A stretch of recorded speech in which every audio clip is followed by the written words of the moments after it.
Salam alaikum. On va continuer, s'il vous plaît, avec la partie réglementation, santé et sécurité au travail.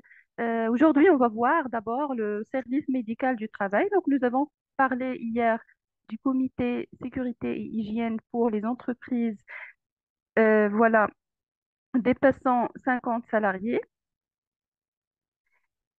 Sinon, aujourd'hui, on va voir le service médical du travail d'abord.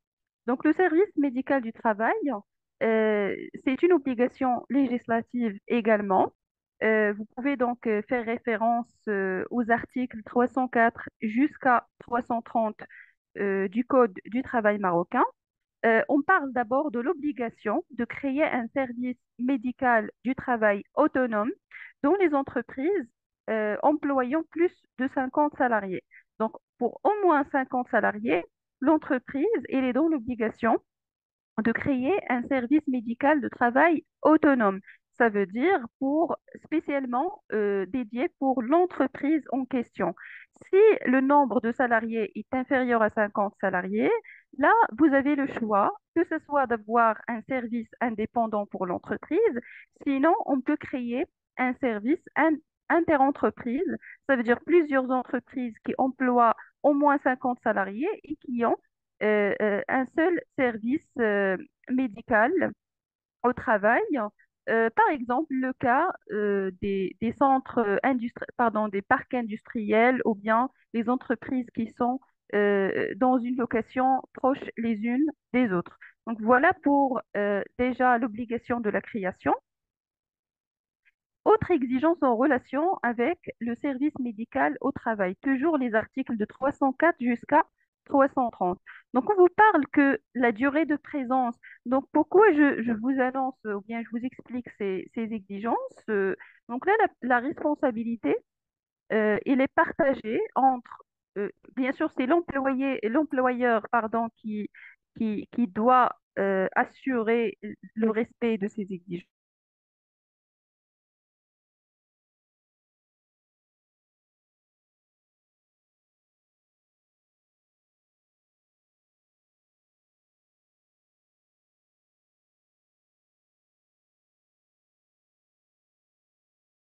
Excusez-moi. Ces 2 jours, je ne sais pas c'est quoi le problème avec la connexion. Il y a toujours des ruptures.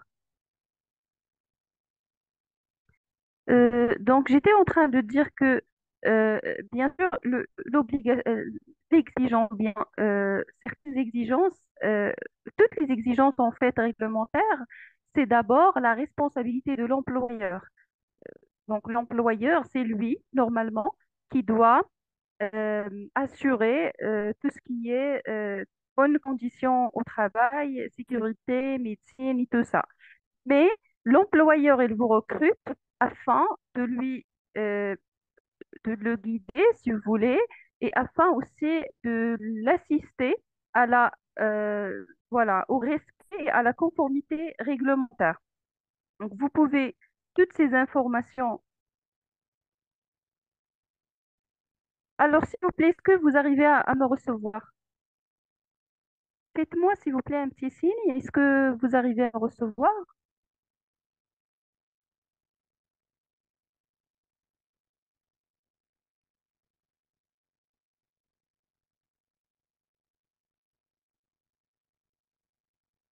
Donc, pour Madame Awatif, s'il vous plaît, assurez-vous que vous êtes connecté à l'audio. Donc, je vais écrire un petit message.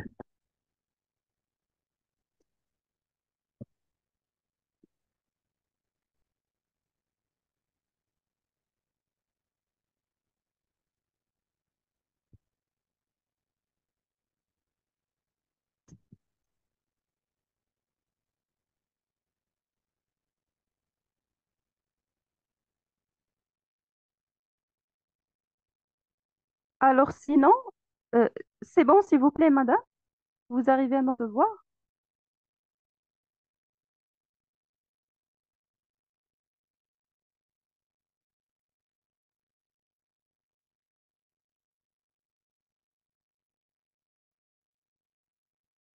Alors, je pense pour les autres, ils arrivent à me recevoir. Donc, c'est plutôt le problème avec l'appareil de Madame Awatif. Voilà, donc je suis obligée quand même de poursuivre pour optimiser le temps de la séance et après, je vais communiquer bien sûr l'enregistrement. Sinon, j'ai dit que cette responsabilité, c'est la responsabilité de l'employeur, mais vous devez assister à l'employeur comme étant responsable santé et sécurité au travail. Vous devez vérifier que l'employeur euh, respecte, c'est votre rôle dans l'entreprise, c'est que l'employeur respecte et mis à disposition euh, des mesures adéquates pour répondre aux exigences réglementaires. Donc, vous pouvez, par exemple, les exigences que je vous mentionne ici, les élaborer sous forme de checklist. Et ces checklists, vous allez l'utiliser comme diagnostic ou bien comme audit réglementaire santé et sécurité. Sinon, pour aussi les personnes qui ne sont pas marocaines, c'est aussi une inspiration. Vous pouvez utiliser ça comme benchmarking ou bien une inspiration, parce que comme j'ai précisé l'autre séance, la réglementation marocaine, elle décline voilà des exigences internationales de l'Organisation internationale de la sécurité au travail, donc l'OIT. Voilà, vous pouvez utiliser aussi ces informations afin de renforcer votre niveau de sécurité au niveau de l'entreprise et de la santé. Sinon, pour la médecine au travail, donc vous avez la durée de présence du médecin de travail est égale à 1 heure pour chaque 25 salariés. Donc, le médecin du travail, il doit être présent dans l'entreprise pour 1 heure pour chaque 25 salariés. Par exemple, si l'entreprise dispose uniquement de 25 salariés, alors monsieur médecin du travail, il doit être présent 1 heure, euh, voilà, chaque journée dans l'entreprise.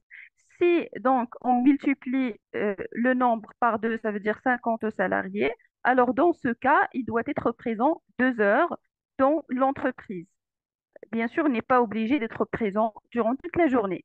Le médecin du travail doit avoir une spécialisation en médecine de travail, ça c'est clair, être inscrit sur la liste des médecins spécialisés. Vous pouvez la télécharger sur Internet, mais bon, ça nous intéresse pas, nous. Donc, l'essentiel, c'est que l'entreprise et l'employeur, il doit s'assurer que le médecin du travail, il est bien inscrit sur la liste des médecins spécialistes en médecine de travail. Un service de garde médicale doit être assuré conformément aux règles et dans les conditions fixées par voie réglementaire. Et on va voir en quoi consistent ces dispositions et ces conditions par la suite. Donc, le service de garde médicale, il y a des choses qui doivent être disponibles. Par exemple, le kit premier secours. Voilà, donc on va voir par la suite les choses, les brancards, par exemple, pour transporter les personnes en cas de besoin, en cas de blessure et ainsi de suite.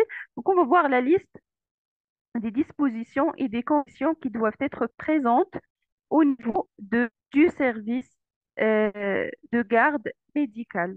Donc, tout ça, ça fait partie, bien sûr, des exigences réglementaires. Ça veut dire que l'entreprise, elle est obligée de respecter ça.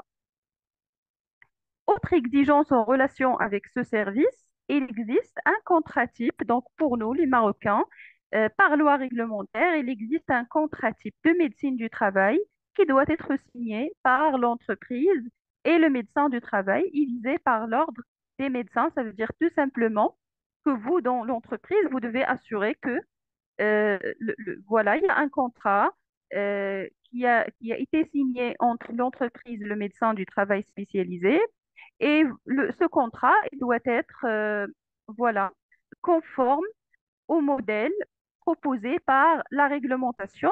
Vers la fin de la séance, je vous envoie donc le modèle de ce contrat. Vous pouvez donc le consulter pour avoir une idée. Et comme le comité hygiène et sécurité, le médecin du travail, lui aussi, il doit élaborer un rapport annuel. Déjà, le médecin du travail, il sait ça. Donc, ils sont déjà formés à toutes leurs obligations, mais juste un rappel pour que aussi vous soyez au courant pour connaître qu'il y a un rapport qui va être rempli annuellement par le médecin de travail. Il doit élaborer ce rapport sur l'organisation. Il explique l'organisation, le fonctionnement et la gestion financière du service pendant l'année précédente. Ça veut dire à la fin de chaque année, il va élaborer un rapport qui parle de l'organisation et du fonctionnement et aussi de la gestion financière. Et ce modèle, il est fixé, pardon, par les autorités gouvernementales chargées du travail. Également, vous avez un modèle que je vais vous communiquer par la suite, qui est fixé par l'article 307 du Code du travail. Donc, on vous parle du rapport annuel.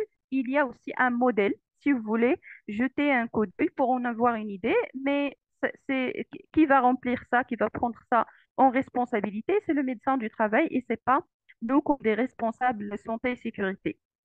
Ça n'empêche pas qu'il faut le savoir quand même.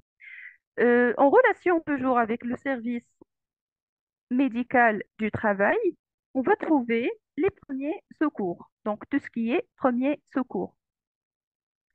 Alors, d'abord, vous avez l'article qui aborde, ou bien la partie qui aborde ce point-là au niveau du Code du travail marocain. Il vous dit, c'est l'article 317, dans chaque atelier où sont effectués des travaux dangereux, donc ici on insiste sur les ateliers ou bien les départements où il y a des travaux dangereux. Donc, quand on parle de travaux dangereux, ça dépend. Ça peut être l'utilisation de machines dangereuses, l'existence de produits chimiques dangereux, un travail en hauteur, et ainsi de suite. Donc, tous les ateliers où sont effectués des travaux dangereux, 2 salariés au moins recevront l'instruction relative aux techniques et méthodes des premiers secours en cas d'urgence. Ça veut dire que les personnes elles doivent être formées. Donc, vous avez par exemple un atelier ou bien une usine, voilà, par aire de plancher généralement. Vous avez la production, par exemple, la partie production. 2 salariés au moins doivent être formés au premier secours. Et quand on dit formés au premier secours, formés par des organismes spécialisés, par exemple Croix-Rouge, Croissant-Rouge, ou bien d'autres organismes qui sont reconnus, qui vous délivrent un certificat. Ce n'est pas une formation continue avec attestation, mais c'est une formation qui doit être faite par euh, un secouriste donc qui est normalement qui a reçu une formation initiale, par exemple Croix-Rouge ou bien Croix-Rouge, en relation avec les premiers secours. Donc cette formation, euh, vous avez par exemple pour la partie production 2 personnes au moins, pour le département par exemple. Donc je dis département, et si le département est réparti en ateliers, là aussi, pour chaque atelier, au moins 2 personnes doivent être formées au premier secours en cas d'urgence. Euh, L'entreprise garde ses preuves, ça veut dire elle garde tout ce qui est attestation, tout ce qui est certificat de réalisation de la formation.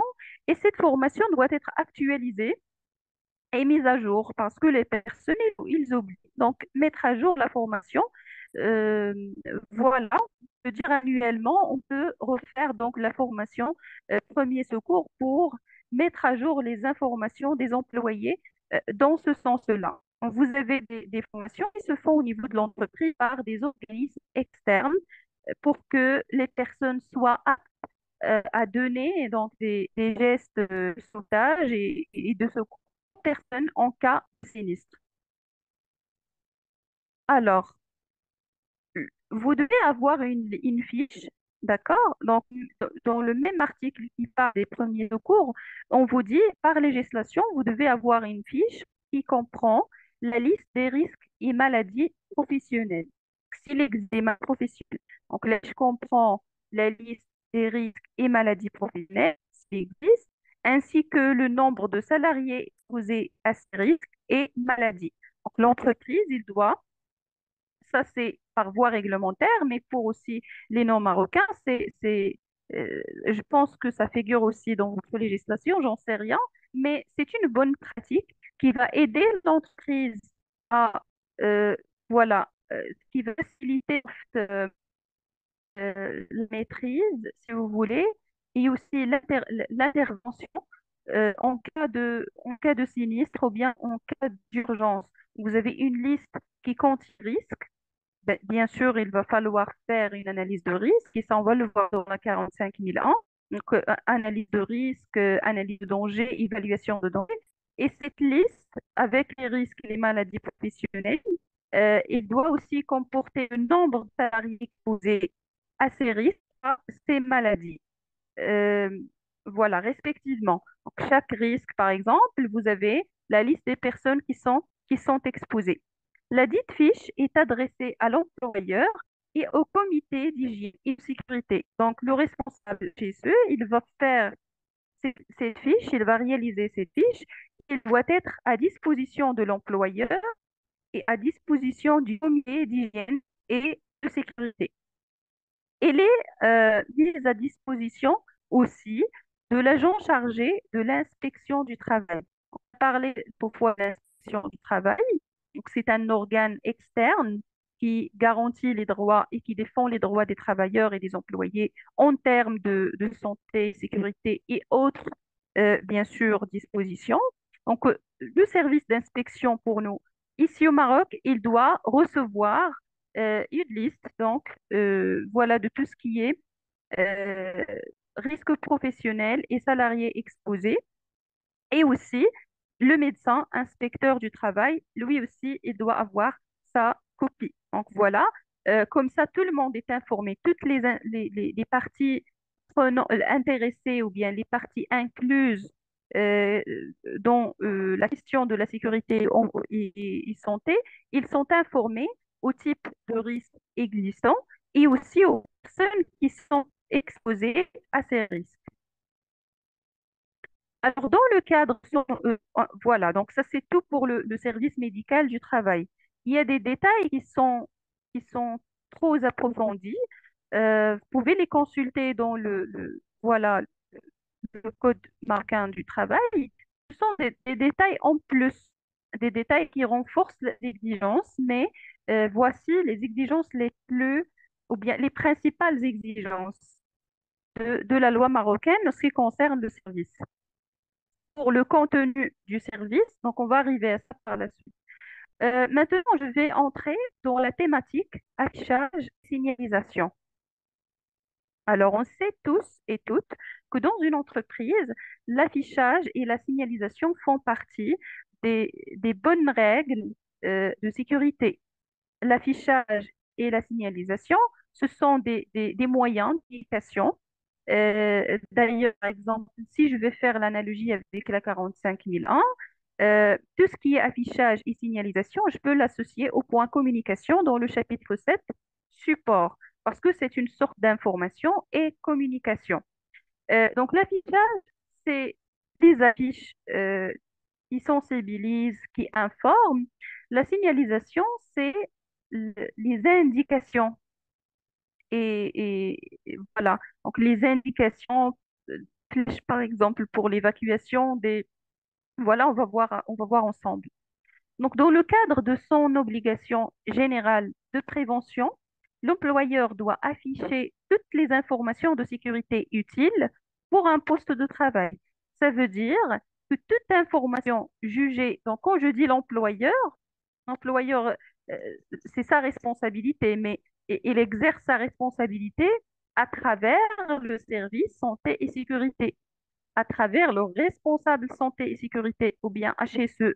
Donc là, quand on dit que l'employeur il doit afficher des informations, c'est pas lui personnellement, mais c'est celui qui est chargé de faire ça, qui est le responsable, et son équipe, bien évidemment.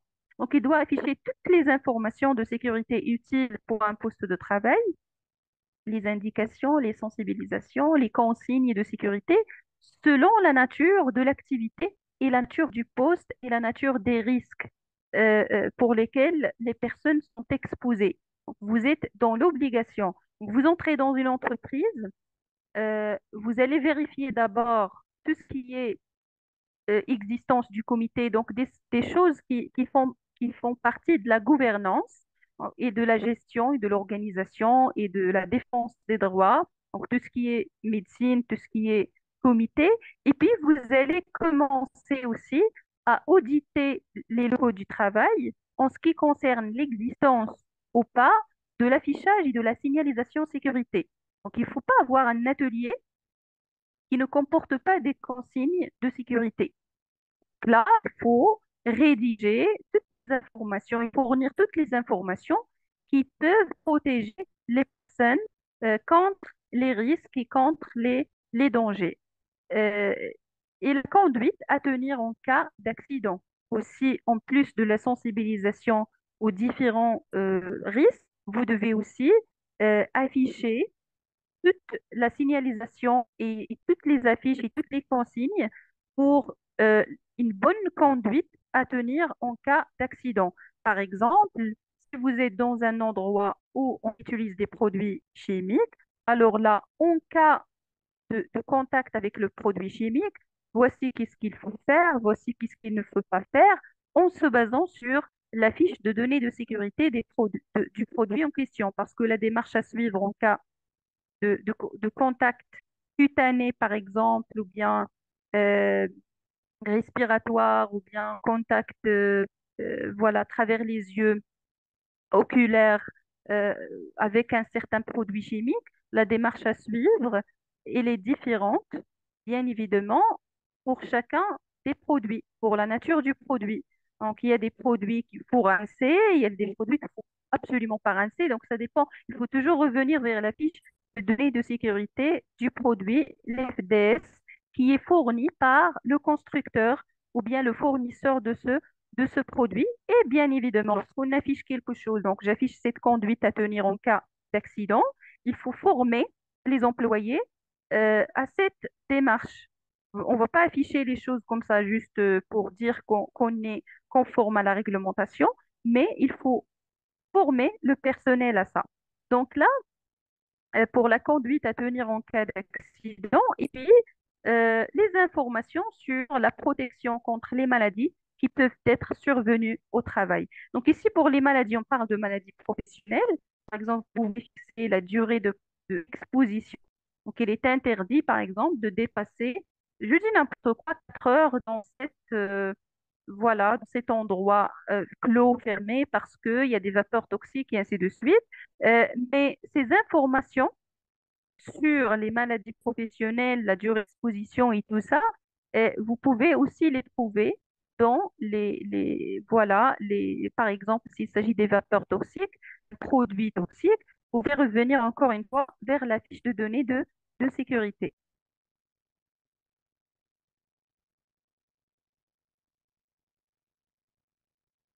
S'il vous plaît, voilà, vous voyez l'évolution de la diapo, juste pour m'assurer que, parce que je n'ai pas avancé, donc j'ai resté sur le même paragraphe.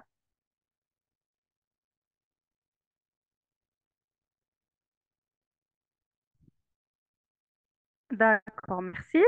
Donc voilà, donc, on parle de maladie qui est survenue au travail, on parle de maladie professionnelle, mais aussi on parle de, voilà, une personne qui est malade, c'est pas une maladie professionnelle, mais par exemple une personne qui va perdre conscience, une personne qui va avoir une chute de tension, qu'est-ce qu'il faut faire, une personne, donc comment réagir en attendant les secours spécialistes, en attendant le médecin du travail ou bien autre, ou bien l'infirmière de travail. Donc ça, c'est pour le premier point. Le deuxième point, pour les établissements mettant en œuvre des matières inflammables, donc si vous pour tout ce qui est fiche de données de sécurité, je suis dans la 45A ou bien après la 45 001 plutôt, on va voir en quoi consiste cette fiche de données et aussi quelles sont ces informations, comment les exploiter.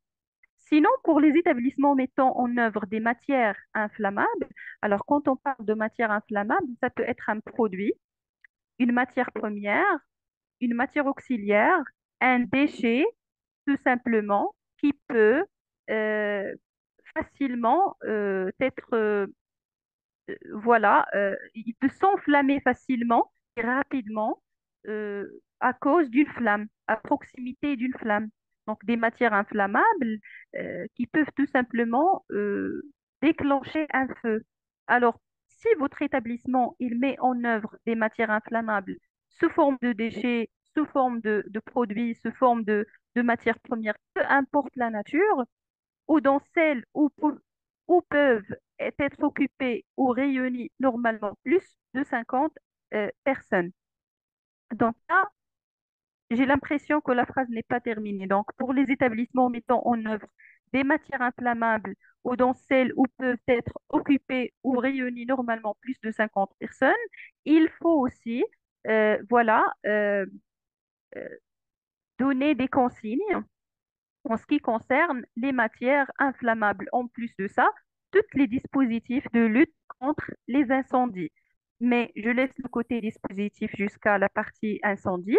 Sinon, pour l'affichage et la signalisation, pour les aires où on stocke des matières inflammables, il faut donner des consignes de sécurité pour ne pas voilà, laisser, ou bien plutôt pour ne pas favoriser l'inflammation de ces produits. Donc, on va voir par la suite les pictogrammes de danger et vous allez comprendre. Mais l'essentiel, par exemple, interdiction de fumer à côté, interdiction d'allumer n'importe quelle étincelle. Donc, il y a euh, des consignes à mettre pour éviter le déclenchement ou bien tout départ possible de feu. Ici, vous avez celles où peuvent être occupées ou réunies normalement plus de 50 personnes. Donc, que ce soit pour les aires qui contient des matières inflammables ou bien en général, tout, tout établissement, bien tout lieu où il est possible d'avoir plus de 50 personnes réunies, il faut donner donc des consignes contre les incendies. Donc, je vais écrire ici parce que la phrase n'est pas complète. J'ai mis une erreur. Donc, ici, c'est pour les consignes pour lutter contre les incendies. Donc, quand je dis lutter contre les incendies, c'est déjà se protéger contre tout un départ de feu, mais aussi quelle est la vite à suivre en cas d'incendie.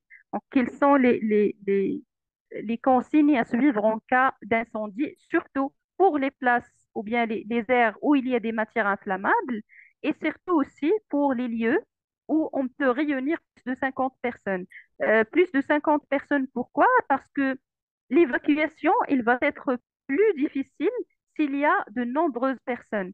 Donc, en cas de sinistre, en cas de... voilà, l'être humain a tendance de réagir impulsivement. Donc, beaucoup de personnes, beaucoup de monde, les voies de secours, ils peuvent être encombrées. On peut avoir aussi des cas d'étouffement et tout ça. Donc, il vaut mieux pas il vaut mieux, mais il faut, vous êtes obligé pour les aires qui contiennent plus de 50 personnes de mettre, bien sûr, toutes les conditions et les consignes pour voilà, évacuer les lieux en toute sécurité. Et ça aussi, on va l'aborder au fur et à mesure.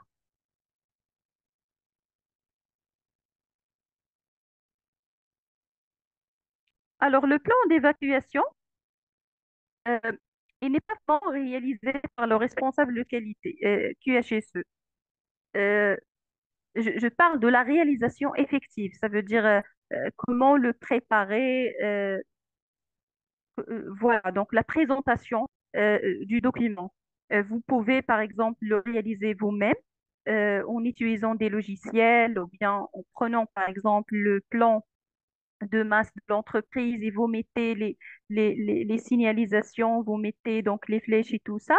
Mais c'est une entreprise, donc elle a des moyens. Il vaut mieux faire appel à des méthodes plus sophistiquées, par exemple un organisme externe qui va vous réaliser le plan d'évacuation d'une façon bien présentable, bien sophistiquée. Mais sinon, la démarche, oui, le responsable QHSE, il doit accompagner les organismes durant toute la démarche. C'est lui qui va faire l'inventaire, par exemple, euh, ou le positionnement des issues de secours et tout ça, il va conduire donc cette démarche. Sinon, si il va faire cette prestation, parce qu'il y a des prestataires qui vous font uniquement le document, ça veut dire vous leur donnez, pardon, les détails, où il existe les voies de secours, où il existe les extincteurs, où il existe tout ça, et eux, ils vous préparent le document. Sinon, il y a aussi des prestataires qui vont prendre en charge toute la démarche. Ça veut dire ils peuvent visiter vos locaux, faire l'inventaire eux-mêmes et vous réaliser le plan d'évacuation, mais à votre présence. Donc, vous devez tout contrôler et suivre et surveiller. Du coup, il est utile de savoir comment ça se passe et comment ça se fait.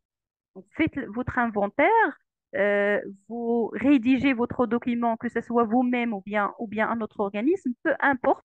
L'essentiel, c'est que vous devez contrôler la démarche et vous devez surveiller la démarche pour s'assurer que toutes les informations sont correctes et aussi parce que la première personne qui doit euh, mémoriser ou bien savoir les issues de secours où il existe, parce que généralement, vous devez réagir vous-même en cas, par exemple, d'incendie. Donc, vous êtes le responsable santé et sécurité, donc normalement, c'est vous le premier qui doit maîtriser les issues de secours, savoir où il existe, savoir où les équipements de protection existent. Peu importe, vous-même, vous réalisez le plan d'évacuation ou bien vous faites la prestation de ce service, vous devez avoir toutes les informations en relation avec cette opération. D'accord? Donc ça, c'est pour la partie plan d'évacuation et on va voir quelques cas, quelques exemples par la suite. Ça, pour la réalisation, ça dépend. Si par exemple l'entreprise elle est petite et que vous pouvez vous-même réaliser la tâche, pourquoi pas? Donc c'est un gain pour l'entreprise. Si vous maîtrisez un logiciel, si vous connaissez comment le faire, pas forcément un logiciel, parfois on le fait juste, comme j'ai dit, vous avez la représentation de l'entreprise sur AutoCAD ou bien sur DraftSight par exemple, et vous rajoutez les informations en relation avec les secours. Si l'entreprise elle est petite et c'est la tâche est facile. Sinon, pour les grandes entreprises, il vaut mieux faire appel à